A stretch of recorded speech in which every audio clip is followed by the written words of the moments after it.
हाँ जी दोस्तों, सत श्री अकाल जी सारिਆਂ ਨੂੰ। ਸਵਾਗਤ ਹੈ ਤੁਹਾਡਾ ਆਪਣੇ ਚੈਨਲ 'ਤੇ। ਆਸ ਕਰਦੇ ਹਾਂ ਤੁਸੀਂ ਸਾਰੇ ਠੀਕ ਠਾਕ ਹੋਵੋਗੇ। ਜੇ ਚੈਨਲ 'ਤੇ ਪਹਿਲੀ ਵਾਰ ਆਏ ਹੋ ਤਾਂ ਚੈਨਲ ਨੂੰ ਸਬਸਕ੍ਰਾਈਬ ਕਰ ਲਿਓ। ਆਪਾਂ ਇਸ ਚੈਨਲ ਦੇ ਉੱਪਰ ਹੈਂਡ ਐਮਬਰਾਇਡਰੀ ਰਿਲੇਟਡ ਵੀਡੀਓ ਪਾਉਂਦੇ ਰਹਿੰਦੇ ਹਾਂ। ਅੱਜ ਆਪਾਂ ਕਾਂਥਾ ਵਰਕ ਕਰ ਰਹੇ ਹਾਂ। ਆਪਾਂ ਤੁਹਾਨੂੰ ਇਸ ਕਢਾਈ ਬਾਰੇ ਕੁਛ ਦੱਸਦੇ ਹਾਂ ਨਾਲ।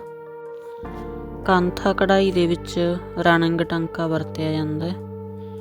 ਰਨਿੰਗ ਸਟਿਚ ਦੀ ਆਪਾਂ ਵੀਡੀਓ ਪਾਈ ਹੋਈ ਹੈ, ਜੇ ਤੁਹਾਨੂੰ ਨਹੀਂ ਪਤਾ ਉੱਧਰੋਂ ਵੀ ਦੇਖ ਸਕਦੇ ਹੋ। ਨਹੀਂ ਤਾਂ ਇਹ ਵਰਕ ਆਪਾਂ ਸਾਰਾ ਰਨਿੰਗ ਸਟਿਚ ਨਾਲ ਹੀ ਕਰਨਾ ਹੈ। ਜਿਹੜਾ ਵੀ ਡਿਜ਼ਾਇਨ ਬਣਾਉਣਾ ਉਸ ਦੇ ਉੱਪਰ ਜਿਹੜੀ ਆਊਟਲਾਈਨਿੰਗ ਕਰਨੀ ਆ ਉਹ ਬਲੈਕ ਕਲਰ ਦੇ ਥਰੈਡ ਨਾਲ ਕਰਨੀ ਆ। ਇਹ ਕਢਾਈ 500 ਸਾਲ ਪੁਰਾਣੀ ਹੈ। ਇਹ ਬੰਗਲਾਦੇਸ਼, ਬੰਗਾਲ ਅਤੇ ਉੜੀਸਾ ਵਿੱਚ ਬਹੁਤ ਪ੍ਰਸਿੱਧ ਹੈ। ਇਹ ਕਢਾਈ ਬੰਗਾਲ ਦੇ ਭੋਲਪੁਰ ਵਿੱਚ ਵੀ ਬਹੁਤ ਪ੍ਰਸਿੱਧ ਹੈ।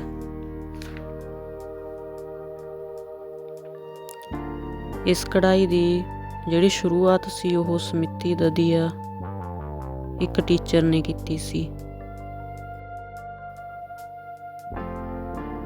ਕਾਂਥਾ ਕਢਾਈ ਵਿੱਚ ਆਪਾਂ ਪ੍ਰਕਿਰਤੀ ਨਾਲ ਮੇਲ ਖਾਂਦੇ ਡਿਜ਼ਾਈਨ ਤਿਆਰ ਕਰ ਸਕਦੇ ਹਾਂ।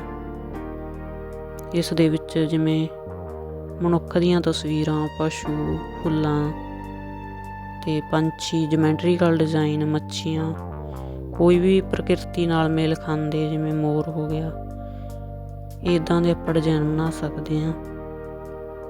ਕਾਂਥਾ ਕਢਾਈ ਵਿੱਚ ਪਤਲੀ ਸੂਈ ਵਰਤਣੀ ਆ, ਉਸ ਦੇ ਨਾਲ ਇਹ ਈਜੀ ਤਰੀਕੇ ਨਾਲ ਵਰਕ ਕੀਤਾ ਜਾ ਸਕਦਾ।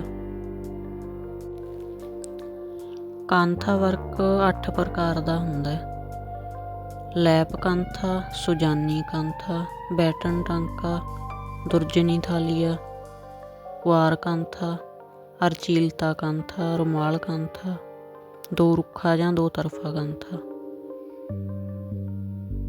ਜੇ ਤੁਹਾਨੂੰ ਸਾਡੀ ਵੀਡੀਓ ਵਧੀਆ ਲੱਗਦੀ ਹੈ ਤਾਂ ਲਾਈਕ, ਸ਼ੇਅਰ, ਕਮੈਂਟ ਜ਼ਰੂਰ ਕਰਿਆ ਕਰੋ। ਮੋਰ ਪੰਖ ਦੇ ਆਪਾਂ ਸਾਰੇ ਪਾਰਟ ਨੂੰ ਆਊਟਲਾਈਨ ਕਰ ਲਿਆ। ਹੁਣ ਆਪਾਂ ਇਸ ਦੇ ਵਿੱਚ ਜਿਵੇਂ ਮੋਰ ਪੰਖ ਦੇ ਵਿੱਚ ਕਲਰ ਹੁੰਦੇ ਆ ਉਵੇਂ ਦੇ ਕਲਰ ਥਰੈਡ ਲੈ ਕੇ ਆਪਾਂ ਇਹਨਾਂ ਨੂੰ ਫਿਲ ਕਰ ਲਾਂਗੇ। ਸਾਰੇ ਦਾ ਸਾਰਾ ਸਟਿਚ ਰਨਿੰਗ ਸਟਿਚ ਹੀ ਆਊਗਾ। ਬਹੁਤ ਬਰੀਕੀ ਨਾਲ ਤੋਂ ਟਾਂਕੇ ਲੈਣੇ ਨੇ।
ਧੰਨਵਾਦ।